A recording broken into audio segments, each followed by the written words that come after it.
ಇವತ್ತು ಹನುಮ ಜಯಂತಿ ಹಿನ್ನೆಲೆ ಕೊಪ್ಪಳ ಜಿಲ್ಲೆಯ ಅಂಜನಾದ್ರಿ ಬೆಟ್ಟಕ್ಕೆ ಭಕ್ತ ಸಾಗರವೇ ಹರಿದು ಬಂದಿದೆ. ಮಧ್ಯರಾತ್ರಿಯಿಂದಲೇ ಅಂಜನಾದ್ರಿ ಬೆಟ್ಟಕ್ಕೆ ಸಾವಿರಾರು ಭಕ್ತರು ಆಗಮಿಸುತ್ತಿದ್ದು ಹನುಮ ಮಾಲೆಯನ್ನ ವಿಸರ್ಜಿಸುತ್ತಿದ್ದಾರೆ. ಕರ್ನಾಟಕ ಮಾತ್ರ ಅಲ್ಲ, ನೆರೆ ರಾಜ್ಯದಿಂದಲೂ ನೂರಾರು ಭಕ್ತರು ಆಗಮಿಸುತ್ತಿದ್ದಾರೆ. ಈ ಮಧ್ಯೆ ವಚನಾನಂದ ಸ್ವಾಮೀಜಿ ಅಂಜನಾದ್ರಿ ಬೆಟ್ಟದ ಮೇಲೆ ಯೋಗ ಪ್ರದರ್ಶನ ಮಾಡಿದ್ರು.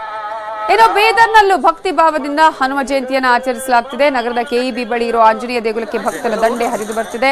ಆಂಜನೇಯನಿಗೆ ಹಾಲಿನ ಅಭಿಷೇಕ, ರುದ್ರಾಭಿಷೇಕ ಹಾಗೂ ಆರತಿ ಬೆಳಗುವ ಮೂಲಕ ಭಕ್ತರು ವಿಶೇಷ ಪೂಜೆ ಸಲ್ಲಿಸುತ್ತಿದ್ದಾರೆ.